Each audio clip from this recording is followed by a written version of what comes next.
Hi, my name's Maeve Thomson and I'm an English and Aboriginal Studies teacher at Alexandria Park Community School, and this space here is where I co-teach Year 8 English. The space we're in right now is the biggest part of this area, and therefore we like to use it to greet our students at the beginning of the lesson and to conclude our lessons at the end. It means that we're able to use our lesson aims and bring students together to establish meaningful routines. The tall desks and the small desks are one of my favourite things about this space, because it means students can differentiate their needs and can, if they need more help, sit at the smaller desks. If they need less help and they feel ready to get on with the task, sit at the taller desks. We also have a Promethean, which we can access wirelessly, which is excellent as we can move around the room while still using that as a learning tool. We also on the back wall have some study nooks which allow students to sit in them for independent learning, which is great in English for things like novel studies where students are reading in a comfortable space. Now I'm going to take you over to the presentation room and tell you how we use that space.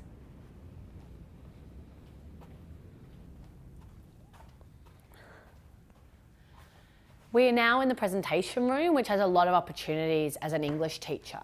So I've used this space for novel studies where students have been able to come in, get comfortable with wherever they feel good and be able to read a novel to them and discuss it.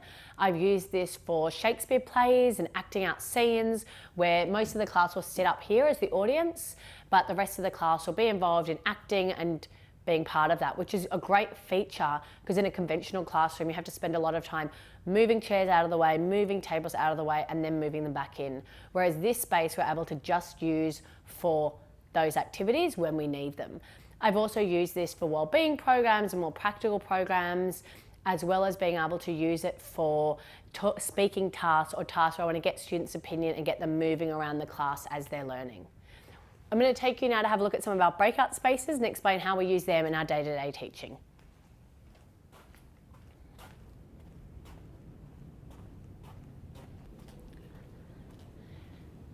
So now I'm going to show you all the different breakout spaces and how we use them in our day-to-day teaching.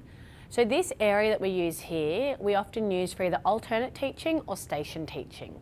So we might have one teacher in this space teaching an extension group and one teacher in the space we were in at the beginning teaching a group that may need some more assistance or more teacher-led instruction.